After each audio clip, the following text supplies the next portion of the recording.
Olá, pessoal! Na nossa aula do dia de hoje, nós vamos buscar entender aí as atividades econômicas no Brasil, no que diz respeito especificamente à industrialização. Então, a gente vai fazer, tentar entender a questão da composição da industrialização brasileira, tendo como referência dois elementos chaves. De um lado, um apanhado histórico da industrialização no Brasil. E do outro lado, a sua dimensão espacial, tentando entender onde essas atividades econômicas historicamente se concentraram e por quê. Tudo bem?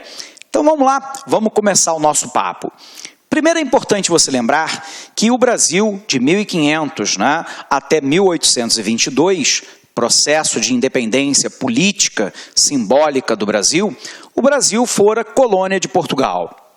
Portugal, obviamente, tinha um interesse em cima do Brasil que era basicamente caracterizado por levar todas as riquezas possíveis e imagináveis para o enriquecimento da metrópole que era Portugal.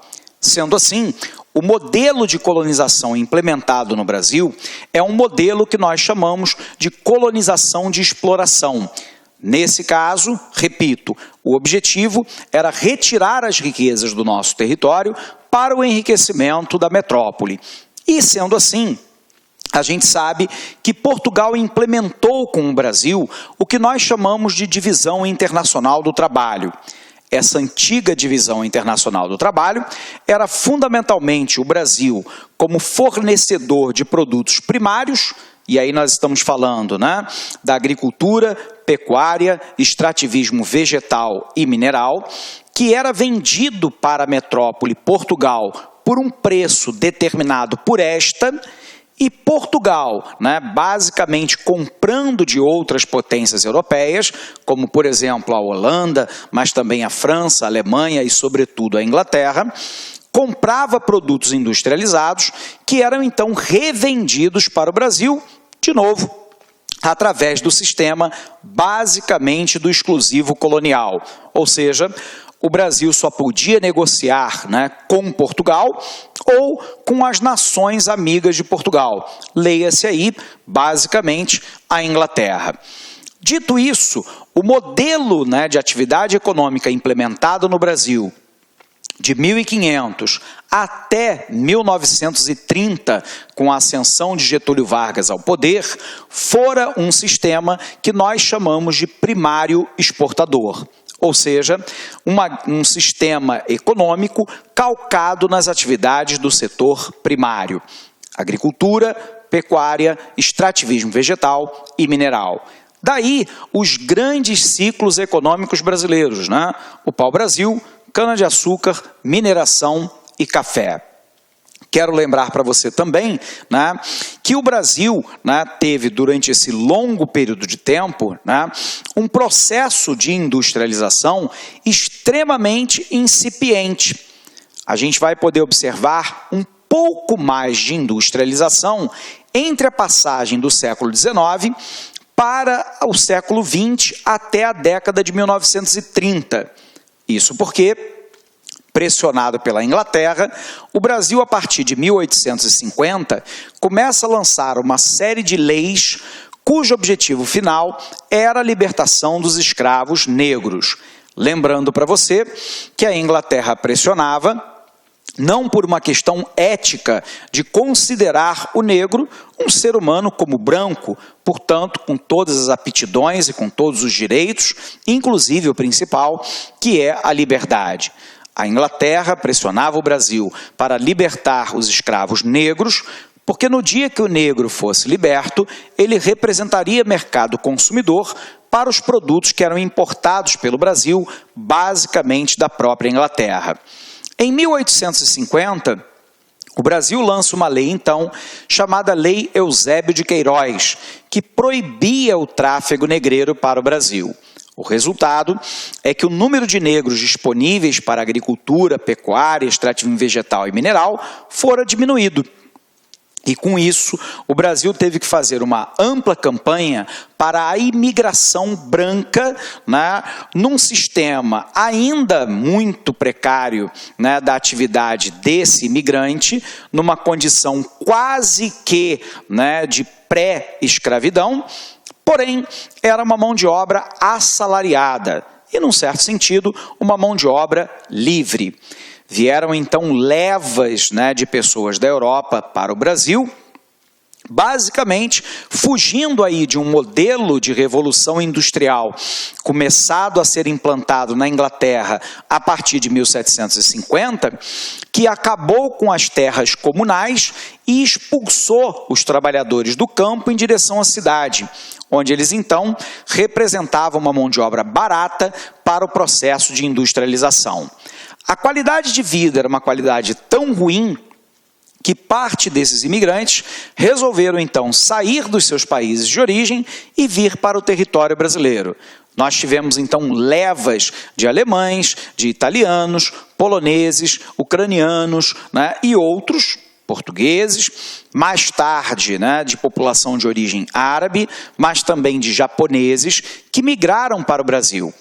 Essa quantidade de pessoas que para cá migrou, somado ao fato de que em 1888 o Brasil promove, abre aspas, a libertação dos negros no Brasil, passou a representar um aumento de mercado consumidor, mas também, no caso dos imigrantes, de uma mão de obra relativamente qualificada para o trabalho industrial.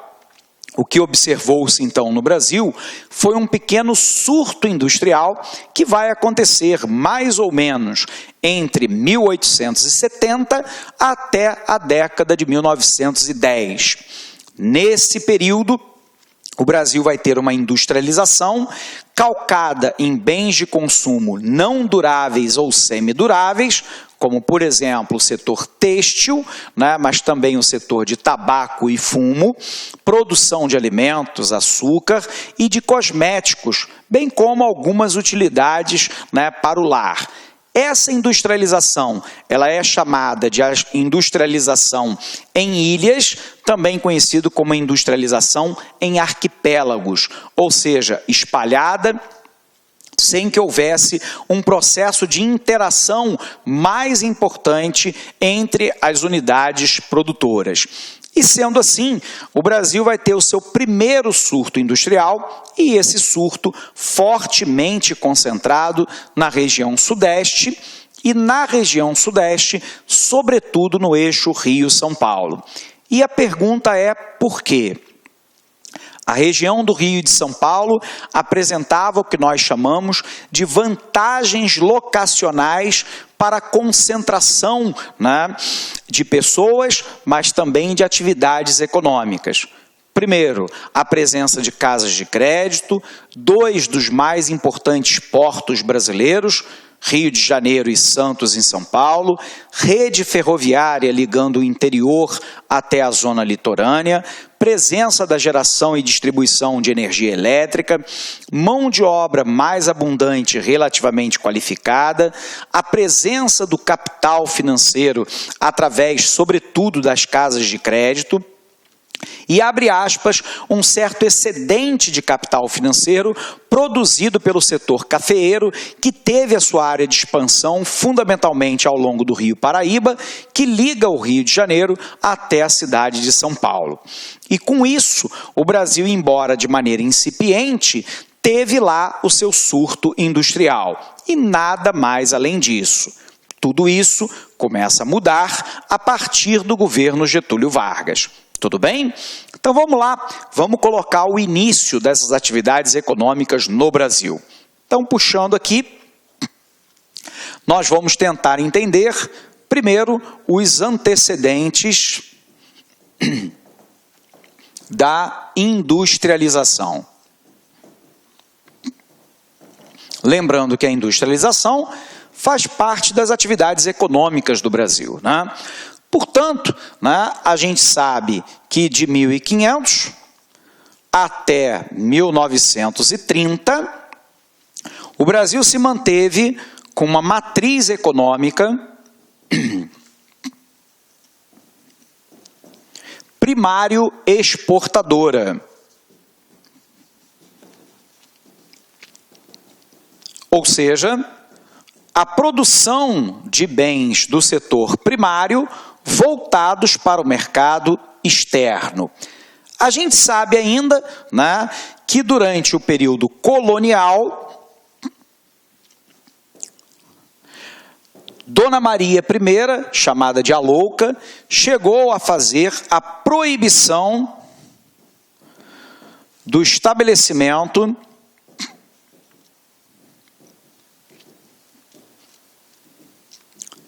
de indústrias no Brasil.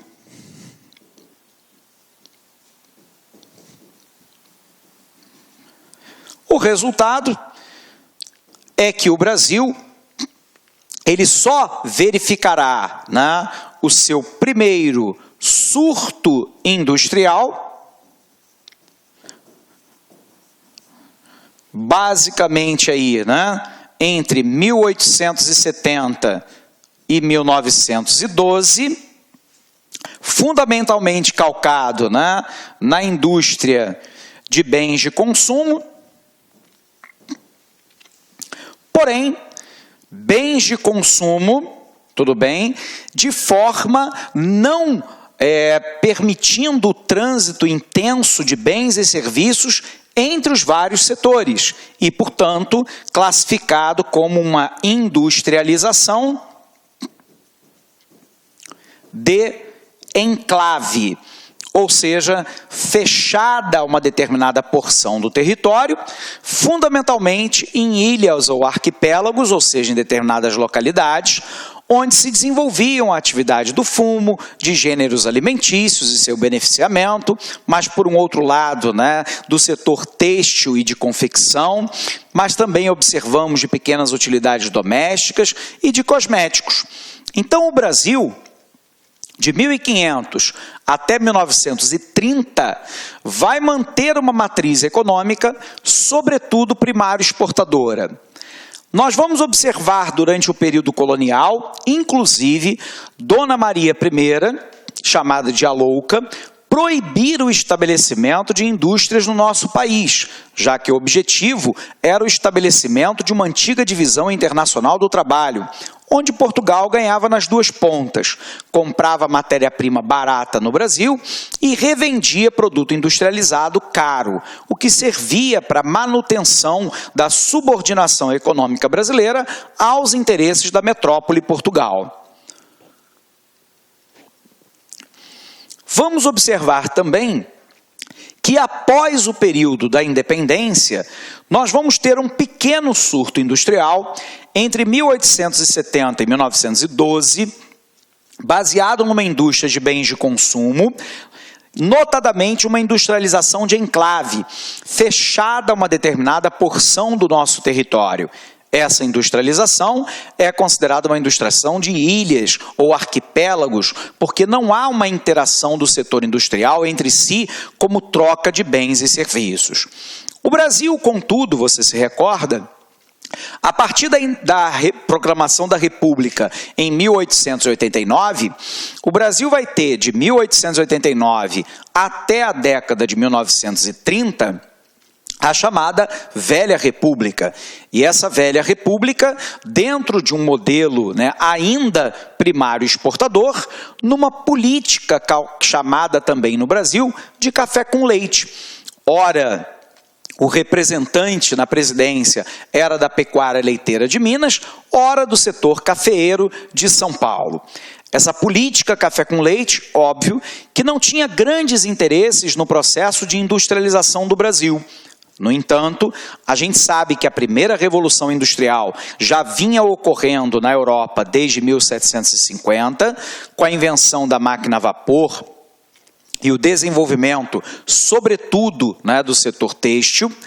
Mas, entre o final do século XIX e início do século XX, nós já tínhamos a segunda revolução industrial, chamada de revolução metalomecânica, a invenção do motor a explosão, a mudança da matriz energética do setor de carvão mineral, que marcara a primeira revolução industrial, para o petróleo, que marca a segunda revolução industrial, e, portanto, o surgimento do automóvel, das embarcações movidas a óleo diesel e também da aviação. É o desenvolvimento da química e da petroquímica, do setor de transporte, telecomunicações, de energia e de tantos outros. O Brasil havia chegado em 1930... Gostou da aula do professor? Quer continuar assistindo essa super aula? Aliás, quer fazer o nosso curso completaço para o processo seletivo do IBGE 2016?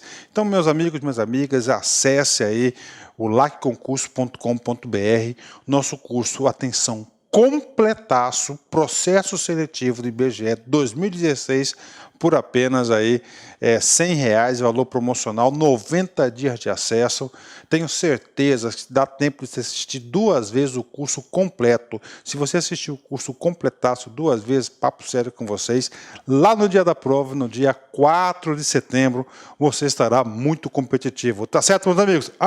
Já ia esquecendo, você quer baixar o material dessa videoaula? Então clica aqui embaixo e pode baixar esse material cortesia do LAC Concursos. Espero você, um forte abraço, tchau, tchau.